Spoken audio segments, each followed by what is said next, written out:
என்னைக்காவது யோசிச்சிருக்கீங்களா நம்ம நாடு ஏன் இப்படி இருக்குன்னு? நம்ம எதுக்கு எடுத்தாலும் அரசு அதிகாரிகளை தான் குறை சொல்லிட்டு இருக்கோம். அடிமட்ட அரசு அதிகாரிகள் இருந்து உயர்மட்ட அரசு அதிகாரிகள் வரைக்கும் லஞ்சம் வாங்குறாங்கன்னு சொல்லிட்டு இருக்கிற நாம முதல்ல ஒழுங்கா இருக்கோமா? நான் யாரும் ஒருத்தரை மட்டும் குறிப்பிட்டு சொல்லல. சின்ன குழந்தையில இருந்து ஏன் முதல் பெரியவங்க வரைக்கும் எல்லாமே தப்பு தான் பண்ணிட்டு இருக்கிறோம். எதுக்கு எடுத்தாலும் அரசையும் அரசு அதிகாரிகளையும் மட்டும் குறை சொல்லிட்டு இருக்கிறோம். நாம என்னைக்காவது ஒழுங்கா இருந்திருக்கோமா? ஒரு பிரச்சனை எங்க ஆரம்பிக்குது, எப்படி ஆரம்பிக்குதுன்னு என்னைக்காவது யோசிச்சிருக்கிறீங்களா? ஒரு தப்பு எங்க ஆரம்பிக்குது அப்படின்னா ஒரு ஊழல்ல இருந்து தான்.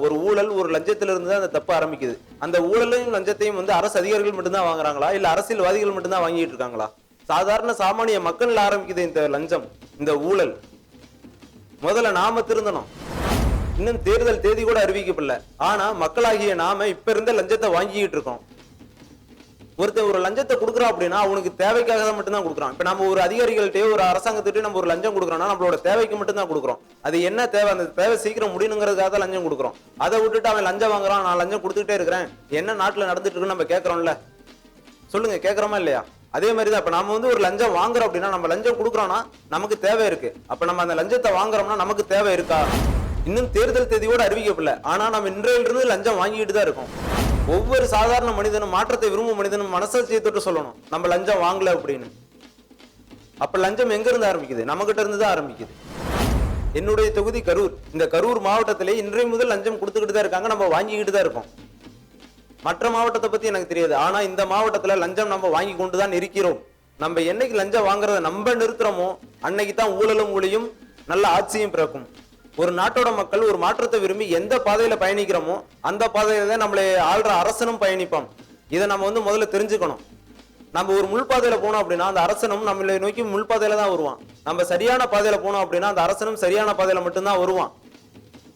அதை விட்டுட்டு அரசன் காட்டுற பாதையில நம்ம போனோம் அப்படின்னா அரசன் இந்த முள்பாதையில போ அப்படின்னு நம்ம அதே பின்னாடி போயிட்டு இருந்தோம்னா ஊழல் அதிகரிச்சுக்கிட்டு தான் இருக்கும். அவன் சொல்லும் பாதையில் நம்ம சென்றால் அந்த ஊழல் அதிகரிக்கும்.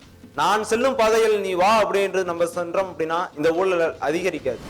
நாம என்னைக்கு பணத்துக்காக நம்ம ஓட்ட வித்தமோ அன்னைக்கே இந்த அரசியல் அப்படியே தலைகிறதாக மாறிடுச்சு. இதுதான் உண்மை. பல அரசியல்வாதிகள் கத்திட்டு இருக்காங்க இன்னமும். ஆனா அவங்க கத்துறதோட சரி. எந்த ஒரு அரசியல்வாதியாவது நீ ஓட்டுக்கு காசை வாங்காம ஓட்ட போடணும் இது வரைக்கும் சொல்லியிருக்காங்களா? கிடையாது. தமிழ் தேசியம் பேசுறவங்களோ இந்துத்துவா பேசுறவங்களோ யாருமே இது வரைக்கும் அப்படி சொன்னது கிடையாது. ஒரு தலைவனும் இது வரைக்கும் அப்படி சொன்னது கிடையாது. நீ ஓட்டுக்கு காசை வாங்கிக்க, அது உங்க காசு, நீ காசை வாங்கிட்டு ஓட்டு போடணும்னு மட்டும்தான் சொல்லியிருக்காங்களே தவிர நீ ஓட்டுக்கு காசு வாங்காம ஓட்டு போடணும் இது வரைக்கும் யாரும் சொன்னது கிடையாது. நாம இந்த ஒரு முறை, இந்த ஒரு தேர்தல்ல ஓட்டுக்கு காசு வாங்காமல், லஞ்சத்தை வாங்காமல், குறிப்பாக லஞ்சத்தை வாங்காமல் நம்மளுடைய வாக்கை செலுத்த வேண்டும். இந்த ஒரு முறை, இந்த ஒரே ஒரு முறை நம் லஞ்சத்தை வாங்காம நம்ம ஓட்டை செலுத்தணும் அப்படின்னா நம்ம நாடு கண்டிப்பாக மாறும். நீ யாருக்கு வேணா ஓட்டு போடு.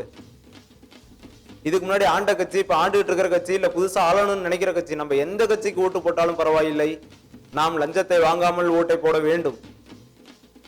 முதல்ல நாம மாறணுங்க. நாம மாறாம அரசியல்வாதி மாறல, அரசாங்கம் மாறல, கவர்மெண்ட் அதிகாரிகள் மாறல அப்படின்னு நம்ம குறையே சொல்லக்கூடாது. முதல்ல இந்த எலெக்ஷன்ல இருந்து, இந்த தேர்தல்ல இருந்து நாம மாறுவோம். நாம மாறிட்டு அதுக்கப்புறம் கேள்வி கேட்கணும்.